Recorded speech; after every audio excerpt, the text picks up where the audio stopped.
Good morning. My name is Randy Freeborn. This morning I'm going to present a talk that was a distinguished lecturer talk during the year 2016. The title of the talk, 2 Vital Secrets for Building Reliable Type Wells. By way of agenda, I'll start with describing what I believe a type well is and what challenges we face with the construction of type wells. And then I'll tell you 2 secrets towards building reliable type wells. The first secret relates to the way that we average data when we build type wells. There's 3 inherent errors that take place when we do that averaging. And the way to solve or to remove those errors, essentially the first secret, is to create or average your type wells using both history and forecast. Then we'll move on to the second secret. The second secret deals with how we create probabilistic-based type wells. Here, the secret will be to stop using the time slice method, a method that's used commonly in most software that's available to create probabilistic type wells, and replace that with something I call the aggregation method. When you leave today from hearing this talk, if the only thing you've learned is to use history and forecast when you build your type wells, I will have accomplished my objectives. So what is a type well? It's simply a rate-time production profile. It really doesn't matter where this rate-time production profile comes from. It could come from reservoir simulation or rate-time analysis or averaging production. What's important is that this rate-time production profile represents or is built with wells that are similar to what you will do in the field. And what do I mean by that? I mean, if you are going to fracture your wells with a certain interfracture distance, then that's how you will be drilling or completing your new wells. If your new wells will be drilled to a specific length, say 1,000 meters or 3,000 feet, then your source wells that you use, or your representative wells that you use to build your type wells, should also be 3,000-foot wells. Most commonly, we create a type well by averaging the production profile from wells that already exist. You can see on this rate time or this chart, there's a blue line, and that represents the historical data that we've averaged. When we have too little data to continue averaging, then we complete the rate time profile with a conventional decline fit of that data. So the challenge with type wells stems from 3 factors. First of all, type wells are pervasive. They're used in all aspects of our industry. You may be working in investor relations, and the type well is what you release to investors to show what you expect from a future drilling program. You may be a facilities engineer designing a plant, and the type well program will be the basis for how you size that plant. Or you may be a completions engineer, and your bonus depends on how well your completions are executed. And the measure of that execution of your completions is the type well. In all cases, you need to have good, reliable data. The second factor is that type wells are generally used for capital-intensive programs. So if I'm planning to drill 200 wells, and each well costs $5 million, I have $1 billion at stake based on my type well or 1 or 2 type wells. And so if your type well is wrong, you could make a very bad decision to drill your wells if the type well is too optimistic. If the type well is too pessimistic, then you may not have time to drill the extra wells that the increased cash flow generates. And so either way, you're not doing the best for your company. But most importantly, the way we create type wells have errors that more likely will cause the type well to have a forecast that is higher than you can reasonably expect. So what do other people say? At a reserve summit in 2015 in Houston, Dr. Lee, who's a professor at Texas A&M, related his experience when he was working with the Securities Exchange Commission in the United States to modernize their filing rules. At that time, the SEC's experience was that type wells generally exceed results by about 25%. In 2013, there was a proprietary research report conducted by a Calgary company. That report looked at published play-specific type wells for U.S. plays. They looked at 100 play-specific type wells, and in 40 of those 100 type wells, the drilling results did not meet the objectives. And by did not meet, I mean they were less than, or the objectives were less than specified by the type wells. And only 14 of 40 companies consistently met their targets.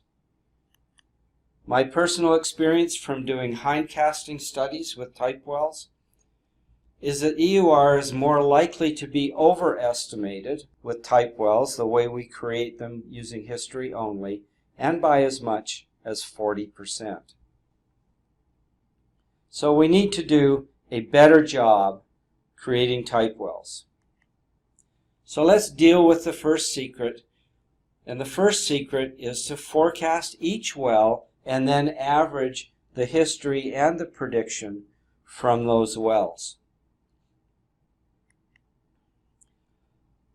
When we use history only, there are 3 errors that occur. The first I call forecasting groups. By forecasting groups, what I mean is we group or sum or average the production from our wells and then forecast out of those average numbers rather than grouping the forecasts where we actually have individual history and forecast for each well and average and group or sum the history and the forecast. The second error is related to something that in the industry we call survivor bias. Survivor bias, according to Wiki, is concentrating on things that survive. Depleted wells do not survive, and when a well is depleted, we ignore it in our analysis. We assume it's not there. The correct treatment is to assume that those depleted wells continue to produce at a rate of 0. In other words, we have a forecast. The third error is related to wells not having production. When we average our type wells, we shift all the data from our source or source wells so that they all start at the same date. And when we do that, newer wells will not have as much production as older wells. So what do we do when we build a type well? We average the data, or average the data from wells that have data to average. These new wells don't have data to average, and we ignore them in the averaging process once they run out of data. And so, like survivor bias, these are wells that don't survive. And so it's also a form of survivor bias, but not something that in the industry we call survivor bias. We might call this a declining well count. So let's look at each of these three errors individually with some examples. So here I'm looking at a small 9-well sample, and these 9 wells each have at least 27 years of production history. I'm reserving the first 8 years to calculate my type well and use the remaining 19 years to see how well we did. The blue line represents the historical portion that we average. We average production until there's too little production to continue averaging. In this case, we have a pretty clear trend to do our forecast to complete the rate time profile for this type well. Often there's no clear trend, or worse, there's more than one trend and you can't decide which trend to select. This is a high quality, best fit, but let's look at what happens when we see the remaining 19 years of data. Oops, that's a Canadian term for we just made a big mistake, or alternately, I think we made a bad business decision using this type well. You can see in the blue that that's the type well we would create using all 27 years of history. And clearly, it's much, much lower rates than the type well we would have built for this 9-well, from this 9-well sample. If we look carefully at the 19 years of data and walk backwards with the benefit of hindsight, we see that there's almost 2 years of data where that trend was there for us to see. But when we group the data, we don't get to see that trend. It's masked in the rest of the data, and we missed it when we looked at this sample. So what would happen if we forecast every one of our 9 wells and averaged them? We would obtain the type well shown in the yellow line. When we forecast each individual well, we can more clearly see the trends that are visible. And therefore, our forecast reflects those trends and is more accurate.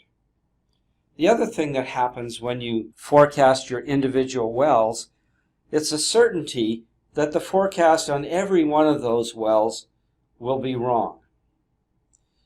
But what happens is they're wrong on both sides. In other words, the errors tend to cancel one another and leave you with a much better overall answer.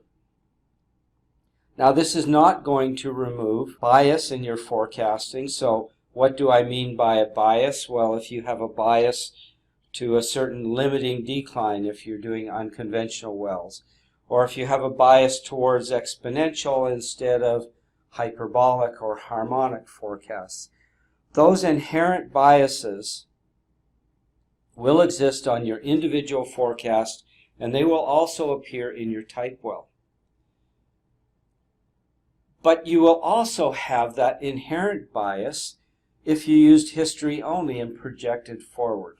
So there's no real way to get rid of an inherent bias, but you can get rid of a normal bias that's up and down by averaging.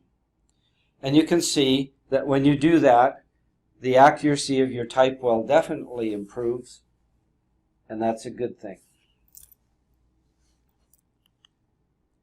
The second error relates to survivor bias. Here I'm showing a simple cartoon where I've made up 3 wells shown in white lines on the chart. Each of these lines are exponential, and because I created them, I know the right answer. And the right answer for the type well is the yellow line. But what happens when we have a well that runs out of production? this depleted well produces for a number of years, and up to that point we're averaging 3 wells because 3 wells have data to average.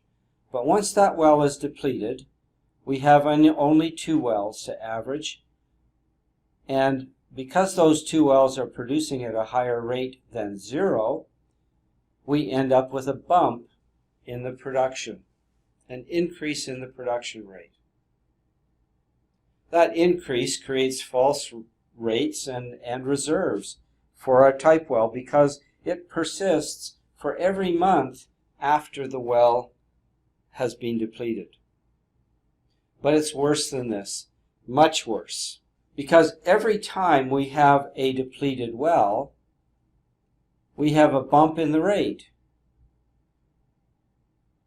And that progressive bump in the rate causes us to have a too high a rate during the entire historical portion of our type well. And then when we do a decline on this historical data and project it forward, we're starting at too high a rate, and we've introduced some curvature in our projection forward. Both of those will cause us to have too high a rate time profile and much greater EUR. The third error relates to wells that run out of production. They're still producing, but they have not produced long enough to have a production rate to average.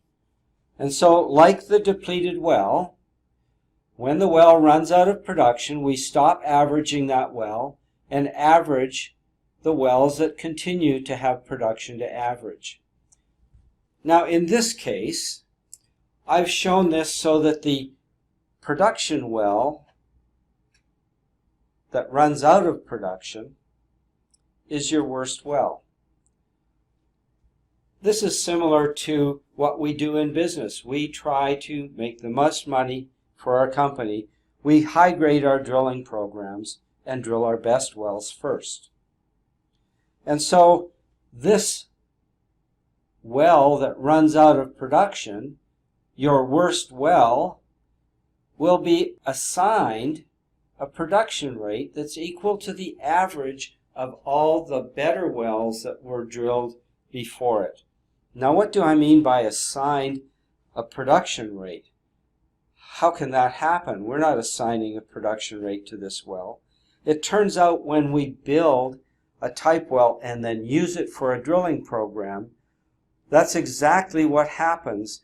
The type well has the effect of assuming that this well that runs out of production will continue to produce at the type well rate. We can show it mathematically, and in a moment I'll show you with some numbers.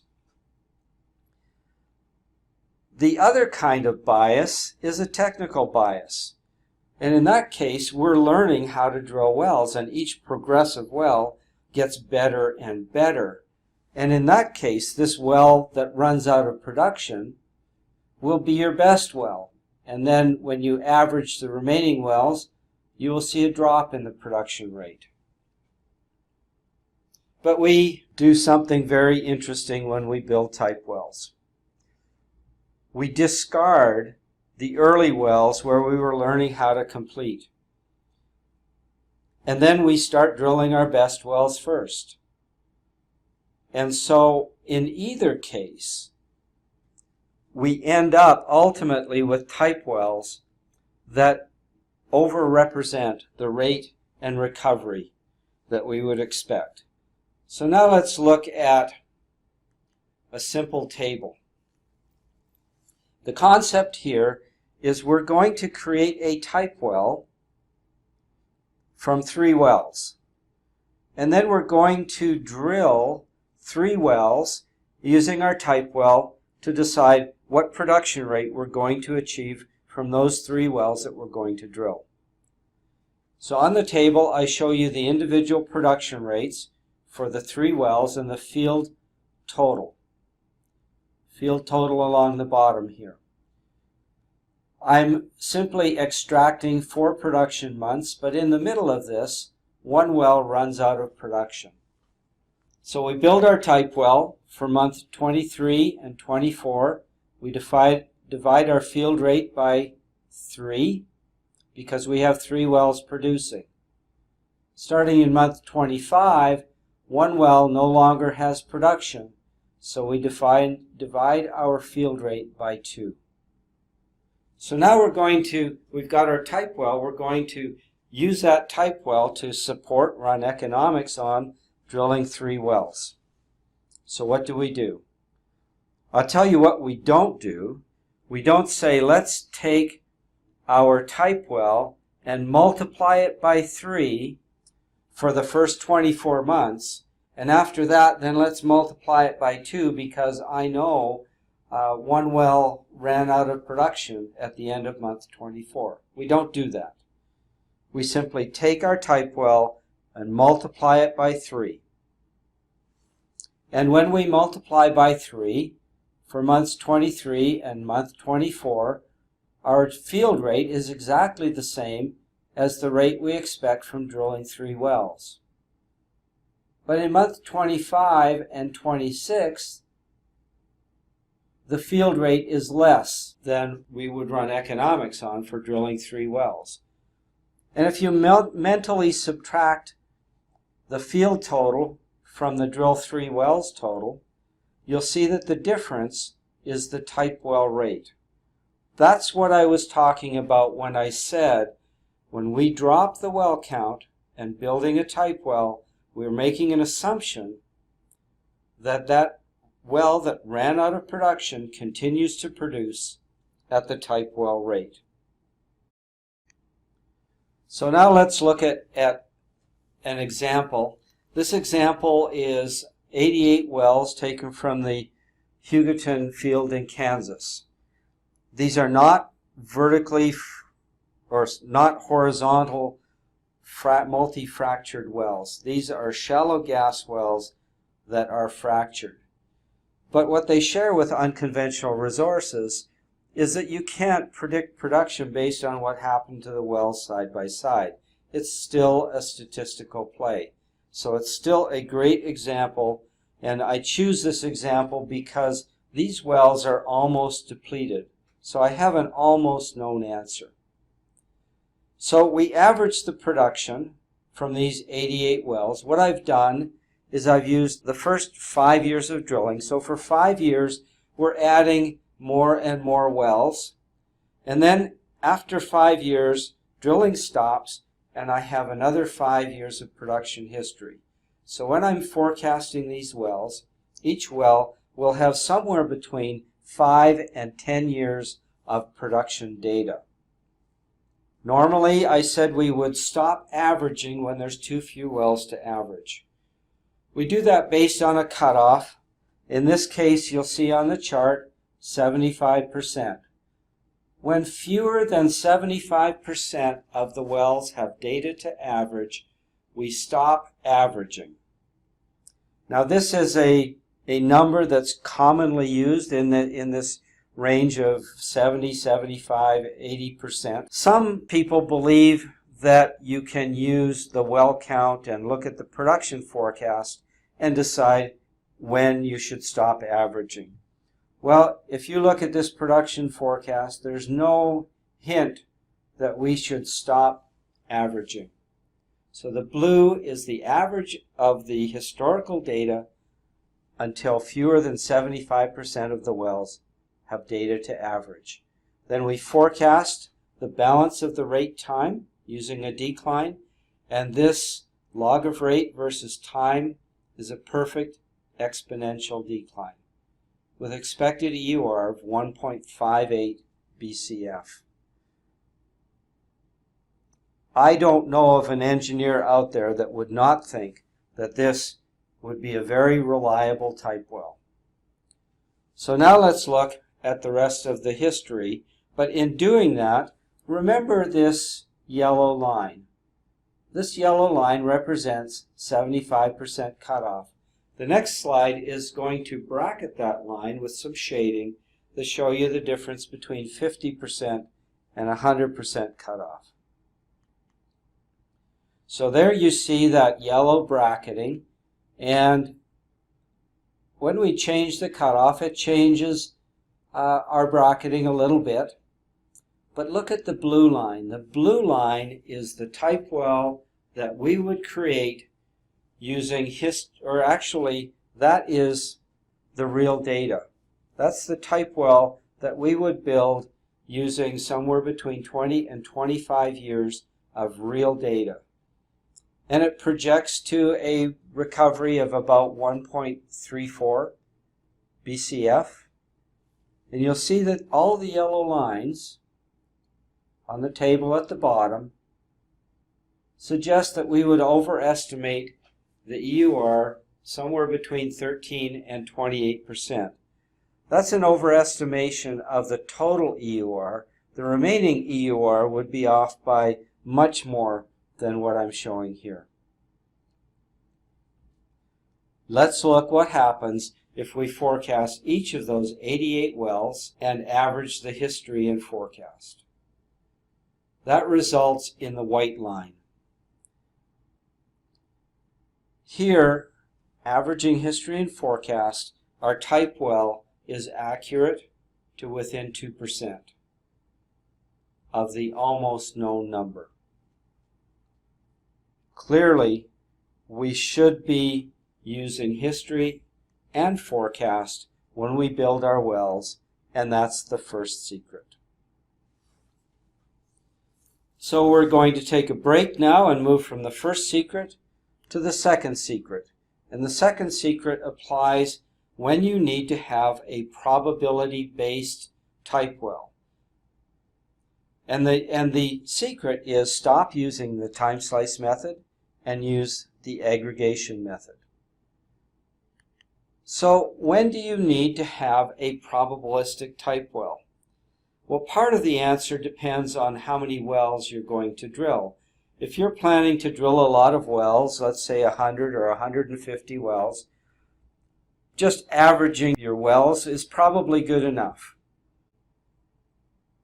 If you are using a PRMS type methodology where every well has a P10, P50, and P90 reserve, or proven, proven plus probable, and proven plus probable plus possible reserve, then you also might want to do a probabilistic type wells. So when you are building a probabilistic type well, you need to specify and share with people who use that type well some more information. First of all, what is the certainty that's expected in that type well? I talked about P10, P50, P90. P90, for instance, means 90% of the time, the real performance that you see in the field when you drill your wells, 90% of the time, that real performance will exceed the type well. You need to specify what's uncertain. Typically, I've seen type wells that are based on EUR, a gas or oil, and sometimes EUR based on BOEs, but it doesn't have to be EUR. If you're running an economic evaluation, maybe you want to have a type well that says 90% of the time my present value will be greater than this amount. Or 90% of the time I will recover my CapEx in the first year or the first 2 years. You can have any type of uncertain parameter, and you need to specify that and let the users of your type well know what the assumptions were in creating that type well. And finally, because you're doing aggregation, you need to know how many wells are going to be drilled or were assumed to be drilled in the construction of that type well. And you'll see how that happens in a moment. But let's start with the time slice method. This method uses only historical data, or commonly uses only historical data. You could use history and forecast if you like, but that's typically not done. I would suggest that probably 99% of the software that creates probabilistic type wells for you will use this method. Another way that you know that this method is being used is you'll see an easy button. An easy button you push and you automatically get a P10, P50, and P90 type well. So how does it work? How do we find out what the type well looks like? Well, what we're doing is we have this blob of white data here, which is the rate time profile from each of the wells that we have. And if we're doing P90, we're trying to find out where is the 90th percentile position within that blob of data. And to make this happen, what we do is we take the production rate for the first month from each of the wells and put it in a spreadsheet or some column or something that you can sort. We sort the data by rate and we find out where is the 90th percentile, assuming we're creating a P90 type well, where is the 90th percentile in that column of data? Now, it won't be a real well because you're never going to have a well that's exactly 90%. And so you might need to interpolate, but you find out where is the 90th percentile rate. And that will be the rate for your first month. And then we repeat that process for the second month, the third month, the fourth, fifth, etc., continually building a historical rate time production profile until there's too few data to continue. Then we use a decline method, the same as before, to complete the type well, the rate time profile for our type well. So we have a historical portion, we decline that portion to complete and have a forecast portion for our type well. We might also want to use the equation of our fit through the data to take some of the bumps out. But that's how we create this type well. So we just saw a couple of things that we need to supply when we build a type well. And so my question to you is, what is uncertain in this type well? We don't know what's uncertain. It's not EUR because we don't calculate EUR. We just have historical data. It's not 180-day cum. I've actually tried that. I can specify I want a 180-day cum and I don't get that result. We have no idea what's uncertain. So when your manager says, well, this is a great type well, what's uncertain in this parameter? Is it EUR? No. You don't know. Secondly, if you're going to drill more than one well, to do that properly, you need to have a probability distribution. You can take your probability distribution and use Monte Carlo to figure out the effect of aggregation, or you can use monograph 3. There's a table in the back of monograph 3 that's published by the Society of Petroleum Evaluation Engineers, and that will give you the aggregation effects for proven reserve. But if you are using the time slice method, you don't have a probability distribution, and therefore you cannot do aggregation calculations. So what I did on the blob of wells that we saw on the previous slide, the white lines that sort of crossed all over the place, I actually forecast every one of those wells to determine EUR. And I plotted the EUR as white and red dots and did a best fit line through the data, not a log normal line, but a line that best fits the actual data. And those are the dots in red and white.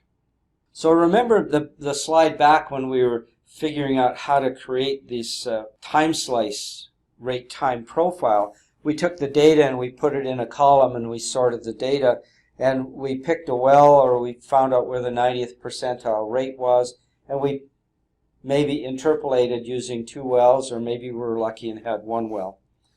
Well, each time a well was used to put a rate on the graph, I colored the dot red. And so intuitively, we're looking at that blob of white data, and we're trying to find the 90th percentile position through that blob of white data. We would expect that the wells that we pick would mostly be centered around the P90 well type. But in fact, that didn't happen. We actually picked wells through the whole distribution. So then I also did the decline forecast of the rate time production profile and came up with the EURs that we would have from our type well calculated using the time slice method. And those are the blue dots for P10, P90, and P50. What we see is that the P10 is high, the P90 is low. In this case, the P50 is high.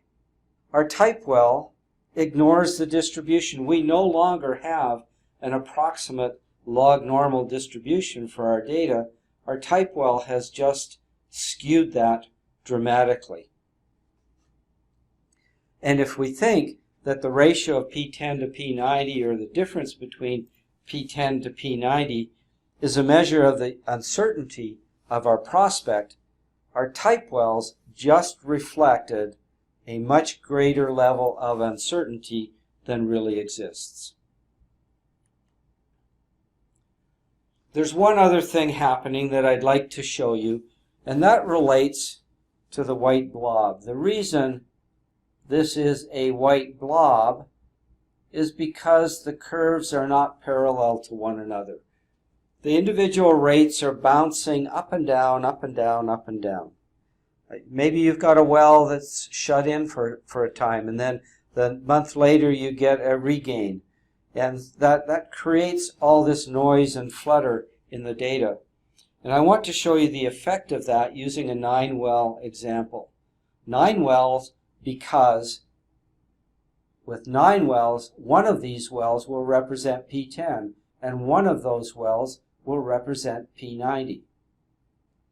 So what I've done is I've taken the production profiles, the white blobs, for 9 wells and plotted them month by month, about the first 3 years of data.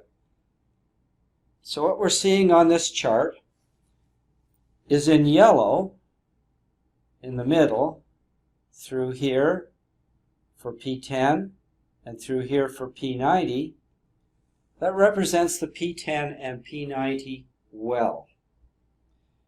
But if I'm calculating using the time slice method, a P10 and P90 for a 9-well sample, the P10 will always be the highest production rate in any month. And the P90 will always be the lowest production rate in any month.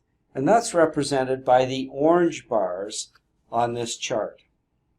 And everywhere you see blue is where the P10 rate on your time slice well is higher than it should be, or the P90 is lower than it should be.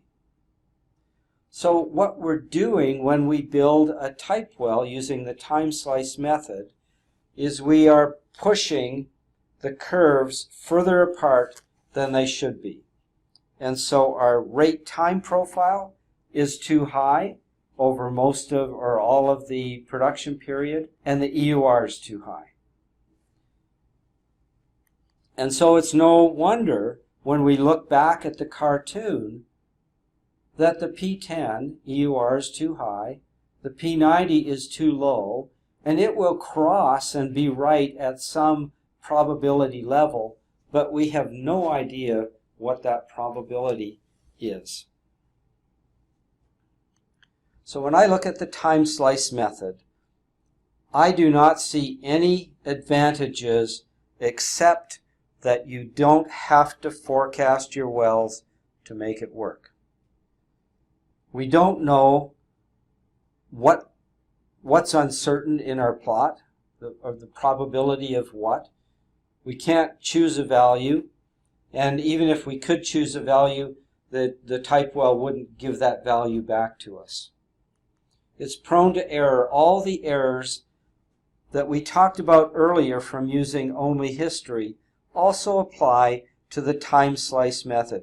We're certainly forecasting from groups, but the depleting or declining well count also occurs because each time you have a well that runs out of production, you have fewer data to figure out your distribution and where that probability what rate is assigned to each probability. We have the issue of crossing rate time profiles. We have rates selected from all wells and probabilities, and those rates don't represent a defined group of wells. And we saw that for the P90 type well, they took rates from 19 of 25 wells, ranging from probability P4 to P96. So if you can't use the time slice method, what can you use? That's the second part of the secret. Something I call the aggregation method that resolves 4 type well questions. So let's say we're going to build a P90 type well, and I've got 100 sample wells that are representative. Do I use all those wells to build my probabilistic type well? Or do I use some of them? Or do I use some of them and also have a different weighting factor on each one? How do I account for the size of my drilling program when I create my type well? And what's the right way to handle probabilities? The approach used in the aggregation method is to find an appropriate weighting factor for each well. And if that weighting factor happens to be 0, then that well's not used. So before I explain how to build a type well, I'd like to take us back to school for a little bit with Aggregation 101, because I'm anticipating that many of you will have not seen what aggregation is, or you may have heard it but don't really understand how to make it work. So let's assume that we have an original probability distribution. That's the white line that you see on the chart to the right, and the dots are the individual data points for the wells. So every dot represents a value for a single well, and if you look at the x-axis labeling, you'll see that we're now plotting before tax NPV discounted at 10%. I'm doing this to show you that we do not need to use EUR. We can use any value on the x-axis that's appropriate to our evaluation and that we want to measure the uncertainty of. So on this chart, every white dot represents an individual well. What we want is another line like this that represents the average of the number of wells that we're going to drill. So let's assume that we're going to drill 5 wells. I pick 5 random probabilities. Working with random numbers, we call this a Monte Carlo approach. So we use Monte Carlo to pick 5 random probabilities, and for each of those probabilities, we come across the chart to our probability distribution for one well and find out what the NPV is for that random probability, and we do that for each of the 5 random probabilities. We get an NPV, and we average those 5 numbers and come up with a 5-well average NPV. That 5-well average NPV becomes a single data point on a aggregated probability distribution curve. So we repeat this picking 5 random probabilities a lot of times, in this case 100,000 times, and we plot the distribution of the 5 well means. In other words, every dot on this yellow line represents the average outcome from drilling 5 wells, 5 new wells. And we see some very interesting things from this chart. First of all, the P50 and P90 values increase. So why does that happen? Well, if I were looking for a P90 probability, and I'm going to drill 5 wells,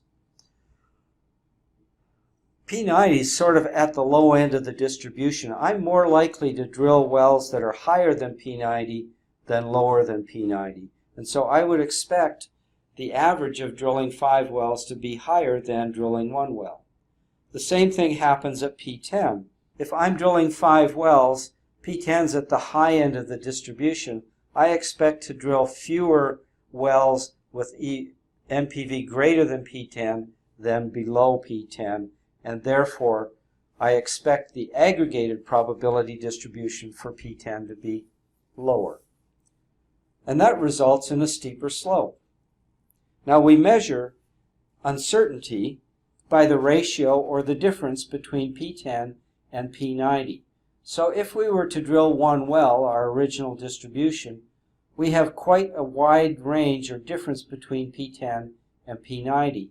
If I were to drill 5 wells, the difference between P10 and P90 becomes much smaller. I have a narrower band of expected results, and so my uncertainty, or my certainty rather, has improved by drilling 5 wells. The other thing that you see, because I've chosen to plot before tax NPV, if I were to drill 1 well, that would not be economically viable. From a statistical perspective, the odds would be, for P90 certainty, the odds would be that I would drill an uneconomic well. But if I were to drill 5 wells, now my NPV is positive. I now have an economically viable project at a P90 certainty level. I can justify drilling those wells, and as long as I'm prepared to commit to drilling those wells, I can also book undeveloped reserves, undeveloped proven reserves for those wells. So that's aggregation. How would we use this process now to build a type well? Well, the first thing, we start with an aggregated probability distribution. That's the yellow line. Note, to confuse you and to make a point again, I have now switched from NPV to EUR, something that you're more familiar with. And if I want to have a P90 certainty for drilling 5 wells, I should expect that my target EUR will be 237,000 barrels.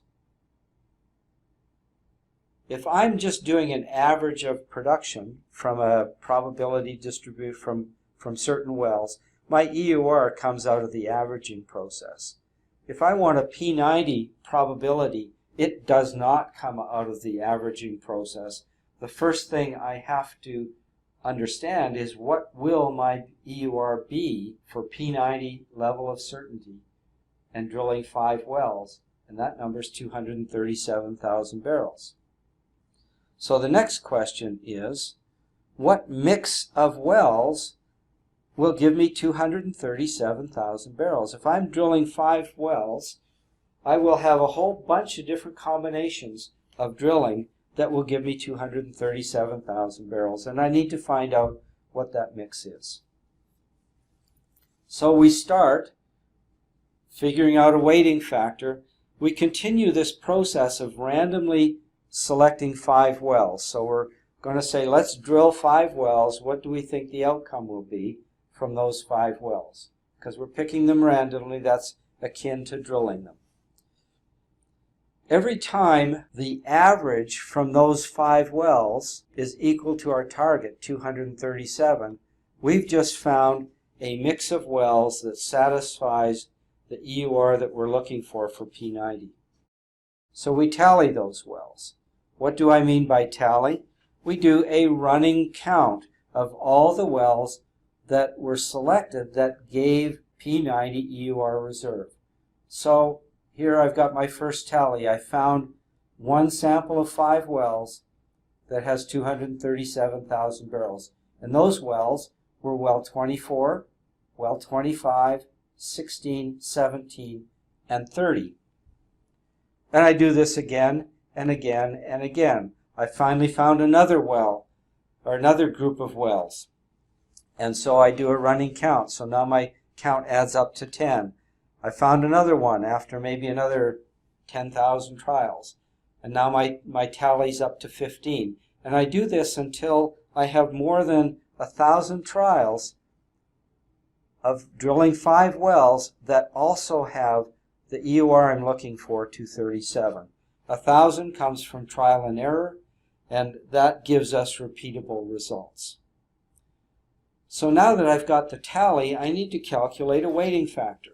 And so for well number 8, I take the tally, 81, divided by the total, 910, and the weighting factor for well 8 is 8.9%.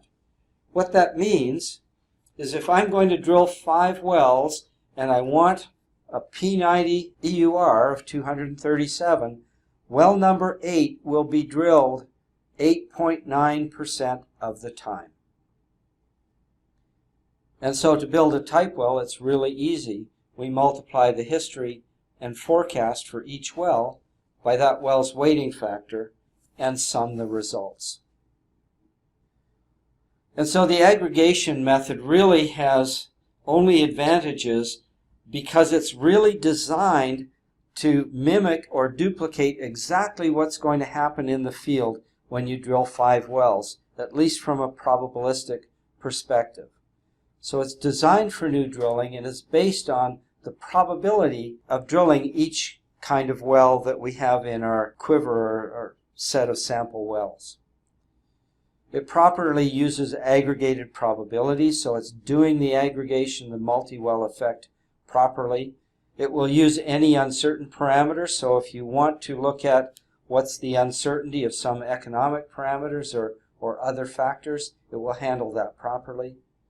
What I like is because you have the right mix of wells, you also have the right mix of secondary products. So when we sum, let's say that you're looking at a volatile gas project, you're summing the gas, you're summing your condensate. Now we've got the proper ratios and projection of ratios for our type well. And because we're using aggregation, we increase the P90 and P50 reserves or other parameter that you're using, and it increases the certainty that you will achieve your results. So I simply have 2 quick examples to show you before I conclude. The first is a comparison for drilling 1 well. 1 well because that's all the time slice method is good for. And so I'm showing you the comparison of P90 reserves, and you'll see on the right, that's the type well that we have, and there is a separation, and this is a log-log scale, so the separation is quite large, and you'll see the huge difference in EUR, taking it from 111 with the time slice method to 191. Now this is on the extremes. Remember when I showed you the 9 well example, the P90 was really low, the P10 was really high. That also works if you have more than 9 wells. But we're looking at a place where the difference is large. Now, is that important? Absolutely, because you need to book proven reserves in a PMRS way, and you need to figure this out. Now, can I tell you which of these 2 methods is right? Not really. It's a very complicated procedure because I have to have a bunch of wells that are similar and then project those forwards and do counts, and I just simply don't have a sample set big enough to tell you and prove to you that one is better than the other. I can tell you that I choose the aggregation method because I think the time slice method is just fraught with errors, and the aggregation method does exactly what I would do and what I would like to do when I calculate what my expected performance will be. The next comparison is comparing 1 well versus 5, which we saw a little bit on the probability distribution. Here we have an even greater separation of the curves, but they're also at higher rates, and so the percentage difference is not as large, but there is still a significant difference in the EUR that you see from the table, going from 237 if you drill 5 wells to 191 if you drill 1 well. These are both aggregated calculations. And you can see the difference in the economic value is also very large, and not large enough to turn a negative project into a positive project. And so that concludes the talk, and I'd like to leave you with two thoughts. One, if you are a type well builder, you're the guy or girl that creates the type wells for others. You want to make sure that you do that using both history and prediction. It will entail a little more work, but you also avoid the risk of having significantly overstated type wells to the extent that you may not meet your targets. Secondly, if you're planning a new drilling program, you need to include in your evaluation the number of wells that you're going to drill, and that's what the aggregation method does. If you're a consumer of type wells, you're the guy in employee relations, make sure that the data that you're given is not based on only historical data. If it is, you should return that to the sender and ask them to redo it. Secondly, your type well should represent the number and quality of wells that you plan to drill. That concludes the talk. I will leave you with one other thought, and that's sample size. When we're building a probability distribution, we like to bin our samples to get exactly what we're looking for. There is another talk in this series that will let you change the performance of one well to reflect a different completion design or different drilling length. The reason I say that is because size matters. When we bin, we get smaller and smaller samples, and you really need to have about 50 or 100 wells to get a reliable probability distribution, which this whole method relies on. If there's an error in the method, it's having an inadequate number of source wells to build your type well from. So rather than binning and reducing the size of your sample set, try changing the sample set and increasing the size of your sample and get more reliable answers. So thank you for listening.